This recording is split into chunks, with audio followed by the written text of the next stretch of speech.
E para essa noite, meus queridos, eu gostaria, com a ajuda e a inspiração do Espírito Santo, apresentarmos aqui para os irmãos duas características principais dessa fé que Deus requer de nós. E a primeira grande característica: Jesus, o que ele requer? Que nós creiamos nele como Senhor.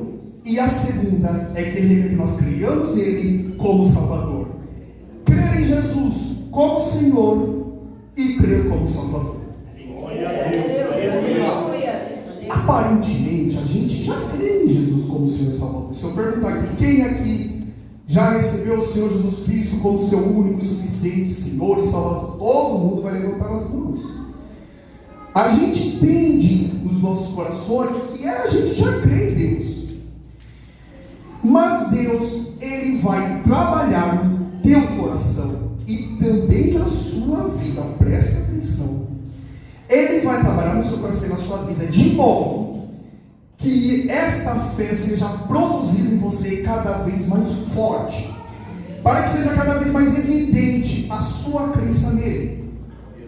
E quando eu falo que devemos crer nele como Senhor, e eu disse sobre essa passagem do filho do oficial do rei, eu gostaria, juntamente com os irmãos, vamos observar uma coisa. Jesus está na Galileia e agora ele está indo para Canaã.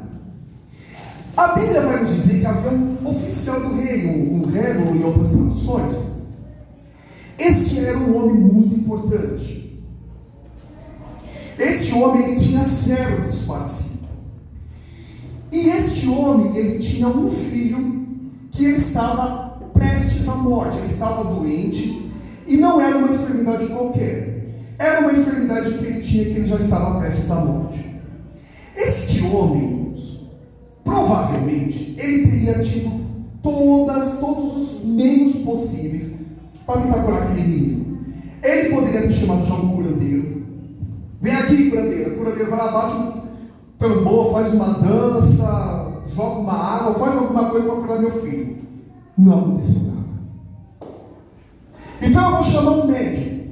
Chama o médico. Aí o médico chega lá, você fala assim: olha, esse daqui é um caso que ele vai ter que tomar um chá da erva tal, que você vai encontrar lá nos montes e tal, e daquela erva você vai lá, cozer ela, toma, durante 7 dias ele vai estar curado.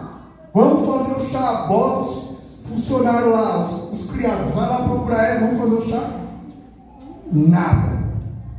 Outro médico, alguém mais especialista: não é para tomar nada não, isso daqui é um banho, toma um banho com as pedras ali, deitado nas pedras mineral, com aquela água daquela fonte, esquenta bem a água, bota ele, vai ficar curado. Nada. Aquele homem estava numa situação de uma calamidade tão extrema, que quando ele ouviu falar em Jesus, ele estava em Cafarnaum. De Cafarnaum para onde Jesus estava, era mais ou menos um dia de distância. A gente, naquele tempo, as distâncias eram medidas no tempo que você gasta para chegar, né? Hoje a gente fala em quilômetros, em metros, né? Era um dia de distância para chegar até onde Jesus estava. Irmãos, o homem tem um filho doente. Lá no filho doente. Ele anda no caminho de um dia para chegar a Cristo. Meu Deus. Aquele homem, quando ele viu, já chegou na cidade. Você ouviu falar de um homem chamado Jesus? Não vi não. Você viu algum homem? Não vi nada. Eu vi ali um barulho lá nos cantos ali. Parece que tem alguma pessoa lá marchando do lado de cá, mas não sei se eu vou tentar lá. E aquele homem foi procurando, até que aquele homem acha Jesus. A Bíblia diz, no versículo 47, e foi ter com ele. E quando ele viu Jesus, a Bíblia diz que rogou-lhe que descesse e curasse seu filho. Ele não chegou a Jesus e falou assim: ei, seu Jesus, é o seguinte, tenho aqui moedas de ouro, denário, o que você quer? Eu preciso que você vá lá curar meu filho. Não. Ele não chegou falando assim: olha, eu sou oficial do rei, se você não fizer, preso, coisa. Não. Nada de ameaça. roga. Ele conhecia quem era Jesus, porque ele já ouvia falar que aquele Jesus já transformou água em vinho. Ele já deveria ter ouvido falar de algum outro milagre de Cristo. Para ele chegar e não oferecer dinheiro, para ele chegar e simplesmente rogar tão somente: Jesus, cura meu filho. Ele vai morrer, Jesus, cura meu filho. E eu pergunto aos irmãos: isso é fé? Vamos ver o que Jesus diz. Jesus, versículo 48. Jesus olha para ele e diz: se vocês não virem sinais e milagres, que está escrito? Não crereis? Irmãos, vamos lá.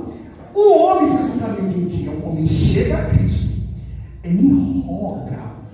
Ele está rogando por Jesus. Ele sabe que Jesus faz milagre. Sabe que Jesus é a última solução. Ele roga. Jesus olha para ele e fala assim: está vendo? Se não tiver milagre, não vai crer. Jesus está mostrando evidentemente que aquele homem não cria em Jesus.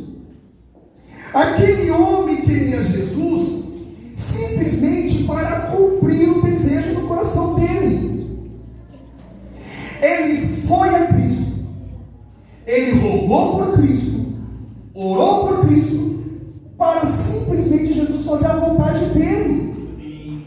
Jesus olhou para essa fé e falou assim: não é isso que eu quero. Não é essa fé que eu quero. E Jesus, ele deixa muito claro que ele não quer que a gente faça barganha. E agora isso dói. Jesus, ele não quer que a gente vá à igreja, que a gente busque, que faça campanha, que faça um monte de coisa, com o único objetivo: para que eu ganhe a minha bênção. Vou fazer 7 dias seguidos de oração na madrugada, da meia-noite até as 3, todo dia, porque eu quero que Jesus, ele me dê uma casa nova. Esse é o seu objetivo? É assim que você trata Jesus? Irmãos, Jesus, ele é o Senhor das nossas vidas. Ele não é o servo das nossas vontades. Nós temos que crer em Jesus como Senhor da minha vida e não servo da minha vontade. Não, eu vou orar, vou pôr o meu joelho no chão, vou pedir, vou fazer para minha bênção, para prosperidade. Eu estou ganhando R$3.500, eu quero ganhar agora 5.000. E agora eu vou orar mais, que é para Jesus me dar mais. Meus irmãos, Jesus não é o nosso servo, Ele é o nosso Senhor. Muito pelo contrário, não somos nós quem devemos impor a Ele o que nós queremos. Somos nós quem temos que servir os interesses do reino, porque Ele é o nosso reino.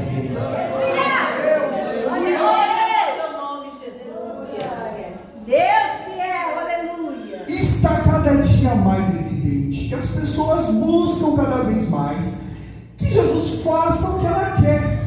A gente procura que Jesus sirva as nossas vontades. E uma frase que eu aprendi é uma frase sensacional. O diabo, meus irmãos, ele não quer que a gente faça a vontade do diabo. O diabo quer que você faça a sua própria vontade. Ele não precisa de mais nada, porque a nossa vontade não é boa.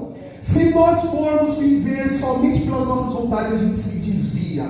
A gente vai cada dia mais procurar o bem material. Daqui a pouco a gente está procurando cada vez mais o dinheiro. Aquele dinheiro vai começando a se transformar em avareza. O pecado vai tomando conta e um abismo vai puxando o outro.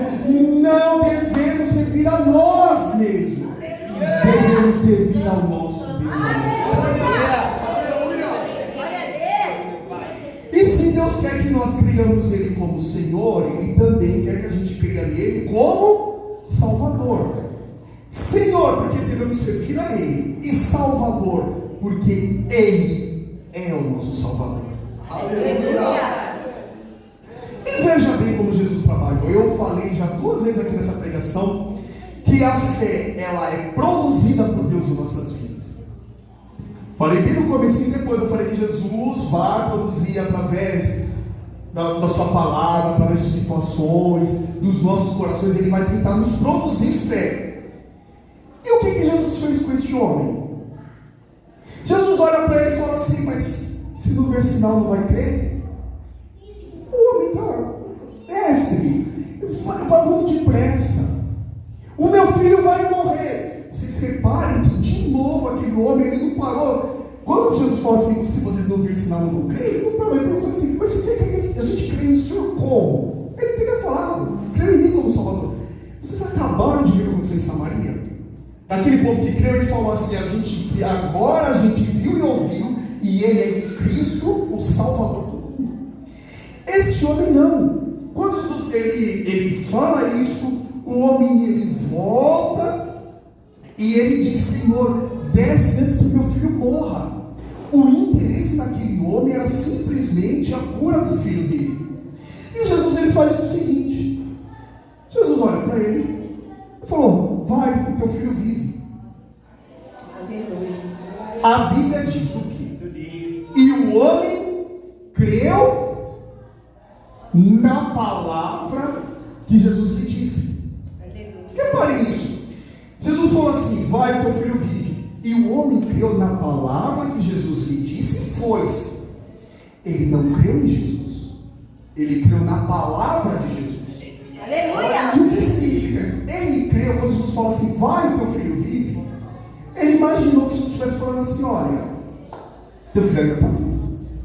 Você quer que eu vá na tua casa? Eu não vou. O pessoal de Samaria pediu, Jesus ficou 2 dias. Esse homem pediu oficial do rei, não são os samaritanos não, o oficial do rei. E Jesus falou assim: eu não vou na sua casa, vai, teu filho está vivo. E aquele homem, eu imagino a dor que aquele homem sentiu. Ele falou assim: meu filho vai morrer, a última esperança eu não quis ir na minha casa. O que aquele homem achou? Que Jesus ia olhar para o filho, deixa eu ver a pele, deixa eu ver como é que está o cabelo, faz quanto tempo que o cabelo está caindo, sabe?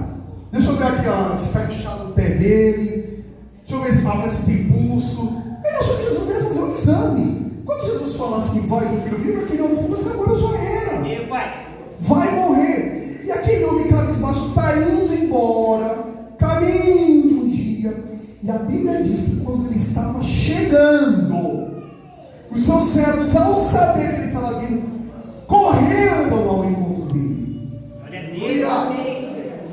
Irmãos, imagina, sabe quando você está lá no seu serviço e de repente alguém chega e fala assim: fulano, o chefe está chamando você lá na sala dele. A primeira coisa que você se pergunta, fala: ixi, eu vou perder meu emprego, e vou tomar uma bronca, o que eu fiz de errado? A gente sempre pensa no pior. É, não é verdade? Toda vez que alguém chega assim, a gente só pensa no pior. Imagina aquele homem, tá vindo. Quando eu olho os homens correndo, ele fala: vai vir me dar um recado. Ele já só pensa, ele já estava pensando no pior. Na hora que os homens correndo, ele fala assim: agora já foi. Corre para casa, corre. Que foi? O teu filho está vivo. A Bíblia diz que aquele homem entra na casa e quando ele vê o filho dele, ele não acredita. Porque não é um vivo de não, é um vivo de a gente come uma feijoada. Aquele homem olhou e a primeira coisa que ele fez quando viu o filho vivo, ele: que hora que você estava bom? Que hora foi isso? E os outros falaram assim: foi ontem, mais ou menos mais 7 horas. Aquele homem: eu não acredito. E aqui está na Bíblia, quando ele fala, versículo 52, perguntou-lhe, pois, a que hora se achava melhor? E disseram: ontem às 7 horas a febre o deixou. A Bíblia diz no 53: entendeu, pois, o pai que era aquela mesma hora que Jesus lhe disse: o teu filho vive. E o que aconteceu? E creu ele e toda a sua casa. Não creu somente no curandeiro.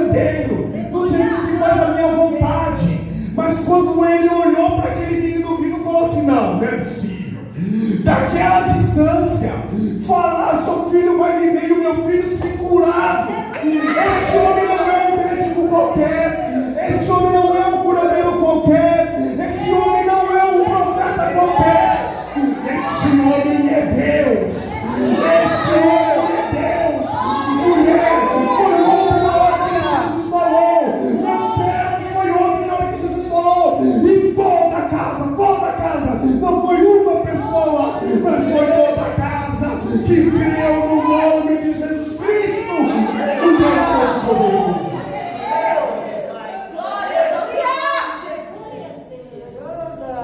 Glória a Deus. Aleluia. Ai,